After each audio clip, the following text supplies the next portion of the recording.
Chapter 4. As the next evening arrived, Angelica got every dress she owned out of the cupboard. She hadn't worn a dressy dress in quite some time. She had no idea if they'd still fit.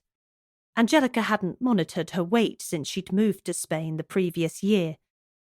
She had far bigger things to concentrate her mind on, but right at that point in time, there was nothing more pressing than how many pounds she had put on, and whether that left her without a dress for the ball. Angelica chastised herself for leaving it so late to check. There was no time now to go to the shops and buy another. No time to ask a friend if they had a dress she could borrow. The dress she loved the best was the one she tried on first. It had always been a little snug, so it was no surprise to Angelica that she couldn't get the zip done up at the side. It was a shame, because she still looked good in it. The way it was cut accentuated everywhere she wanted accentuated, and hid everywhere she wanted hidden, but she couldn't go out with an unzipped dress on. The next one was bigger and felt comfortable, but it was a blue satin number that Angelica had always had doubts about. It reminded her of a friend's wedding when she was with Patty, Tommy's father. The wedding was a blast. All her group of friends were there. But as the day wore on, and Patty drank more and more beer at the free bar, Angelica knew what the evening would entail. They were booked into the hotel at the wedding venue, but Patty wouldn't want to stay there. She knew how the events would unfold. He would order a taxi. He would grab her by the wrist and take her to the taxi. They would sit in silence the whole journey back. She would be looking for the inner strength for what was to come. He would be brooding inside. Once they were inside with the doors locked, Patty would begin. She would hit, sometimes kicked, but the alcohol would numb her to the pain. It would feel so much worse the following morning. She took the dress off and resolved to give it to charity. She couldn't be reminded of those times every time she put it on. The next dress brought back much happier memories. It was a summer dress, back at home in the northeast of England. But here in Spain, the weather was good enough even in February for her to wear it to an evening event. Although Carla Clement's was mainly indoors, there were places to sit and have a drink outside.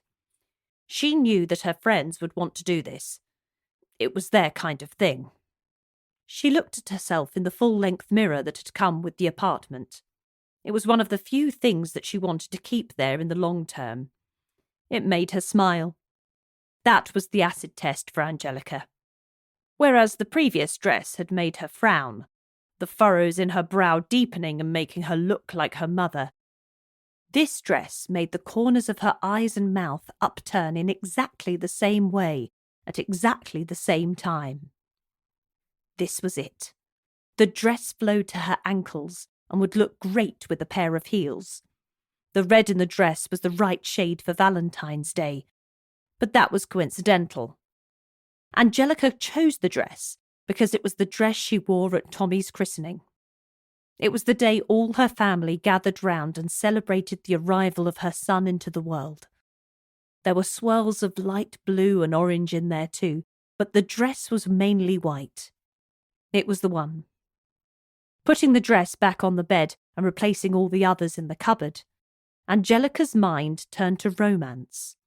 She wasn't desperate for a man in her life, but this time of year always sparked a few feelings. Every shop display was filled with love hearts, flowers, and images of Cupid. She was being fed the same images as the rest of the town. It was hard to escape. As she did her makeup and hair, Angelica thought about the men she knew in the town of Javier. She could count the eligible ones on the fingers of one hand. Exactly. Angelica did just that, starting at the thumb and moving her way along to the little finger. There was Tommy's teacher, Senor Pinto. The fact that she still hadn't asked him his first name was a good indication of how well she actually knew the guy. Then there was Pepe, the guy who looked after the apartment complex. She didn't even know if this was his name. He looked like Pepe Reina, the Spanish goalkeeper who had played for clubs in England, Spain, Italy, and maybe others. Angelica's football knowledge wasn't that good. She just absorbed bits from the men around her. Her Pepe didn't speak a word of English, and his Castilian accent was strong and deep, and he spoke at high speed.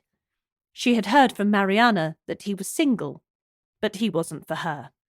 Then there was Laredo Paredes, the accountant/solicitor whose office in the port area of Javier was somewhere she only visited if she really had to. He made her skin crawl. He was loathed by women and loved by his seedy clients, whom he more often than not got off whatever they were charged by the police with. There was no wonder she'd got to Laredo with the middle finger. That was what most people gave him. The next eligible man she knew in the town was a neighbour from number 11. He was English, charming and, as far as she could tell, single. His name was Carl, a man in his 40s who looked dapper every time she saw him, even when he was sat by the side of the pool and her hair resembled that of a scarecrow. Carl was divorced, had moved away from the West Country to Spain, and was living a fairly reclusive life from what Angelica could see. Not that she had been spying on him. And then the last man she knew in the town who was eligible, or gave the impression he was eligible, was Javi Jones, the detective whom Angelica had helped solve a couple of murders. He was someone who made her feel safe.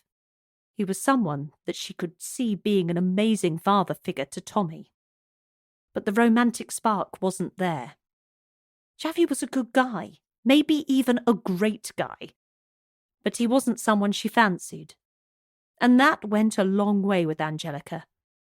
Not everything, but part of the package, that's for sure.